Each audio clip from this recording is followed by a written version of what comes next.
up ahead. Affirmative 612. Welcome back to the Wealthy Pilots Podcast, where we talk about money and flying and discipline and calm and all those kinds of things that we need to have when it comes to investing. This week, Scott, let's talk about it. We set it up a little bit last week. Is geopolitical information a good marker or barometer for investors, right? Is it a bad idea? Is it a good idea? And why? And we're kind of basing that off of the fact that obviously the administration we have now is not afraid to, throw some things out there that are different than we've seen in years past. And typically it kind of works geopolitically, right? Yeah.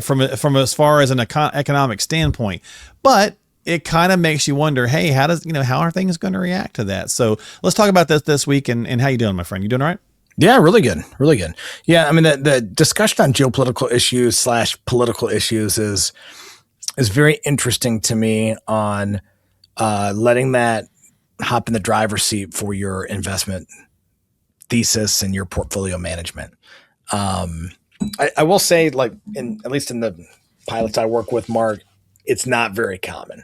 Okay. So now maybe it is common in that group. I don't know, but just the ones I talk to, it's not very common.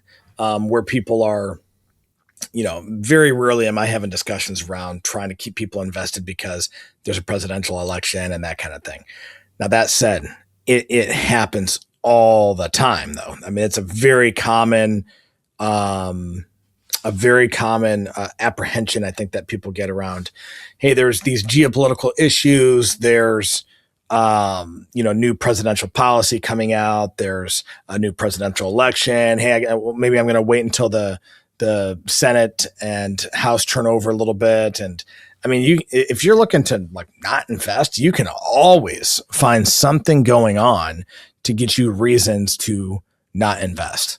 Yeah, that's a great point. There's plenty of information out there. And again, we did an episode last week on economists, and the 2026 outlook being, pleasantly, I guess, looking good, for lack of a better phrase. Now, that said, if you want to get an antithesis to that and find a economist that's going to be doom and gloom, I'm sure you can find it and use it to justify, staying out of the market. So, well, and geopolitically, the same thing. Obviously, we're seeing this in our world every day. You can have two very intelligent, smart people look at the exact same event and come up with two different, conclusions to it. And so maybe it's more interpretation than it is factual information, even if it's something that's happening in the world geopolitically, and you're like, well, okay, but how much interpretation, are we taking from that, or is the market taking from that? And I think the question for the podcast today is, as regular investors, how do we weather these constant headline storms? Yeah. And I think, to me, I think a lot of it is returning back to your beliefs. Returning back to almost I send them out to my clients every single year, as a reminder, hey, here's the handful of things that we believe around investments, right? And then ultimately, how is that dictating or impacting how we're going to influence and manage the portfolio? Okay. That you're going to have some things there around rebalancing and asset allocation. And there's times, I think, to actively manage risk. But we don't want to react based off of our emotions, based off of our political leanings. And that's probably the biggest part, is avoiding reaction. So, Urban Meyer, national championship football coach from college, was an Ohio State coach for a while. He references this theory called E plus R equals O. And we actually talk about it a lot with our kids, even. We talk about it a lot with our team. And it really comes down to, there's an event we cannot control. There's our response, the R, which we can control. And then there's the outcome, and it's those two things together, E plus R equals O. And so, with the girls, hey, my sister took my toy. Okay, how are you going to respond to that? Are you going to go hit her? Are you going to ask for it back? Are you going to go tattle? Are you going to maybe just play with something else and let her have it? And I don't know. I mean, each of those responses comes with a different outcome. Right. That's a great point. And same thing with, how we interact with each other, how we interact with our broader financial plan. And again, there's certain events, and we do have to respond. I mean, every one of these events that happens, there is a response. Now, one response is the do nothing option. And the do Correct. nothing option in investing is very frequently the best option. Right. And I'll tell you, even in relationships, when there's an event, the do nothing option in my 42 years, not as experienced as many people listening here, but the do nothing option is many times not a bad option. Like, hey, something happened with my kids or my spouse, and we'll just sit here and take this in for a minute and not quite right now. Well, you reduce the risk of inflaming the situation. And the same could not be more accurate for our investments. Yeah. Right. The market is responding to some geopolitical news, maybe a tariff threat from with the Greenland situation with the US and the EU. Okay, we want Greenland. There's critical minerals there. There's the national defense concerns that we have that, the current administration wants it. Okay. Well, that's leading to some discussion around tariffs. And now there's a new scare on that, and the market's a little uneasy about it. Understandably so. But does that mean that we're going to start send a huge portion of our portfolio to cash with no process, no intellectual thought, just responding? Probably not a good plan, and probably not one that we're going to look back on years later and say that was a really good decision. And so those are kind of the things that we want to be conscious of. Good point. And again, even back to like this recent Venezuela one, right? I mean, if you just use the rearview mirror and track records to build your portfolio, you're probably only owning, the Fortune 20, right? There's index funds out there. You can own just the top 15, 20 companies.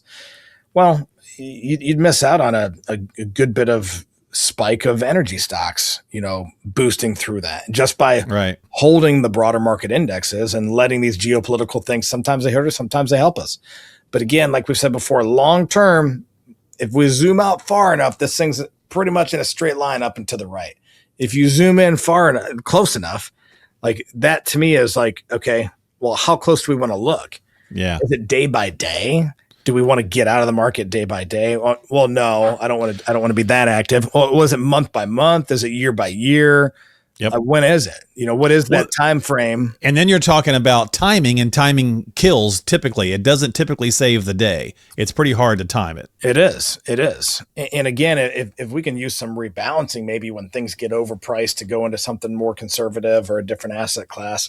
Yeah, absolutely. There's to me, I think some ways to absolutely actively manage risk. And I think it's prudent to do those things. But we're doing those proactively as part of our plan and as part of how the portfolio and the market is performing, again, separate from the geopolitical and economic issues, right? Yeah. We don't want to be super responsive to what's going on over here because, again, we can't control that. When we look at our portfolio, we want to act on certain things based off of what it's doing independent of what's going on out here. And so it just takes some patience and discipline to kind of work through that and separate our emotions from what's going on in the external world. Yeah. Just act on our plan independently of what's going on outside of our plan. Well, so then what's a wealthy pilot to do right here, the Wealthy Pilots podcast? So I think, ask yourself, look at some scenario plans and then stress test those, right? Work with an advisor. So what if energy spikes? We talked about energy last week. And if energy, continues to go in the right direction, that could bring a lot of costs down, which is great for the economy. What breaks in your portfolio? What holds, right? What actually, are you diversified? Like, again, stress test the strategies. Well, and I think it's interesting with, I was thinking about this weekend. I was reading an article, and it made me think of a phrase we would use in the military is called second and third order effects. And, in the military, the concept here is we do a thing, whatever that thing is, and there's second and third order effects to that we might not fully understand when we do the thing. So maybe we invade a country and we accidentally, blow up this building, right?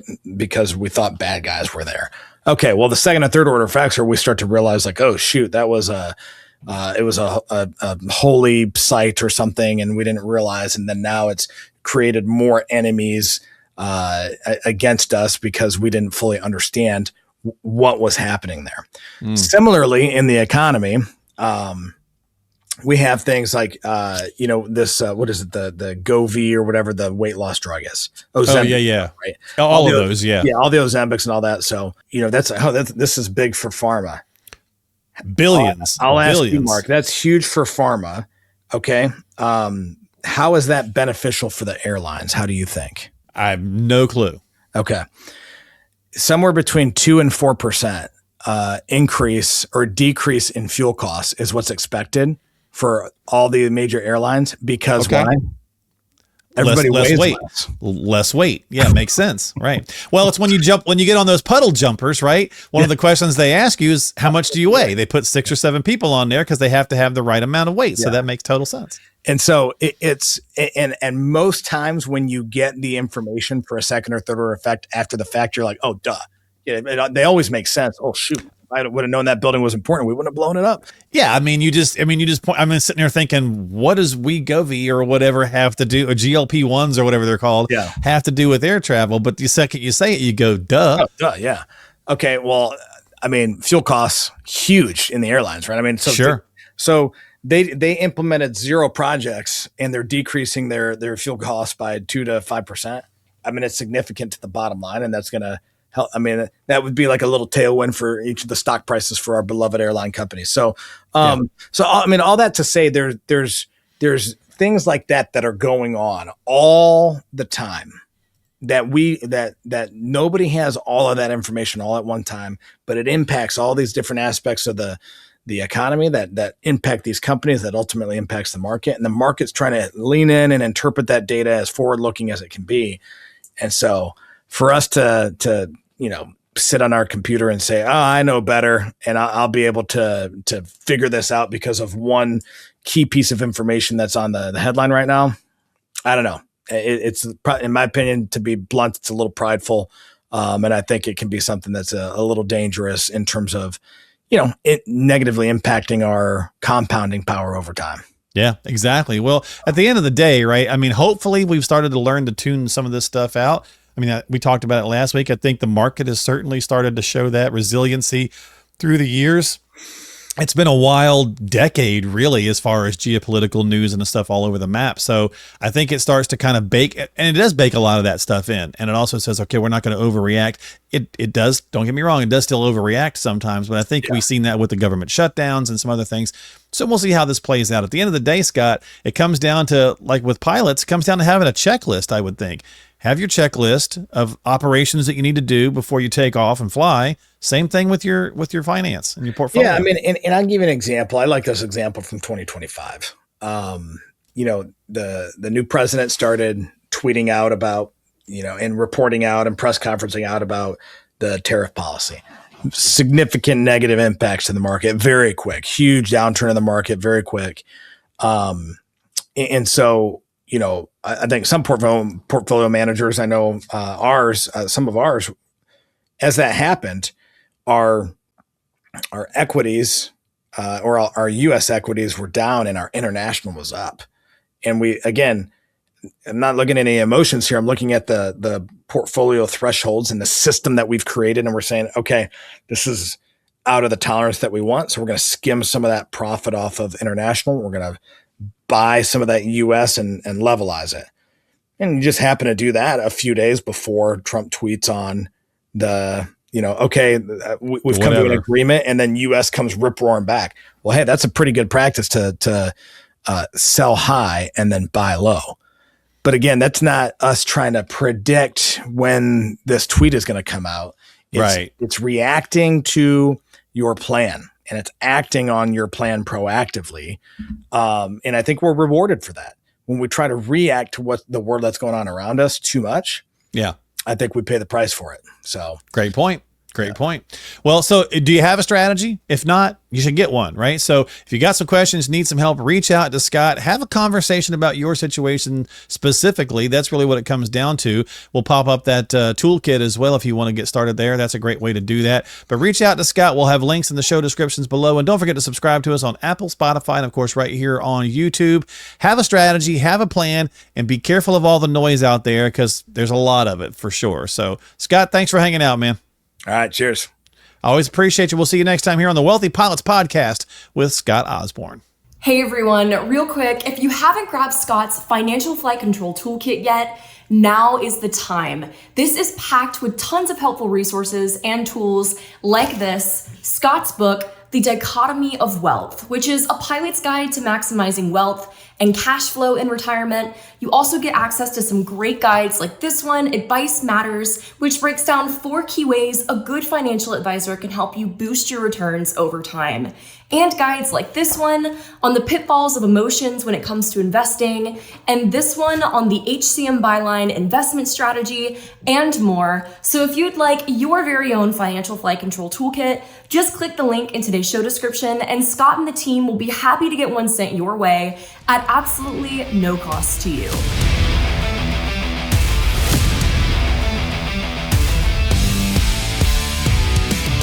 Information is for illustrative purposes only and does not constitute tax, investment, or legal advice. Always consult with a qualified investment, legal, or tax professional before taking any action.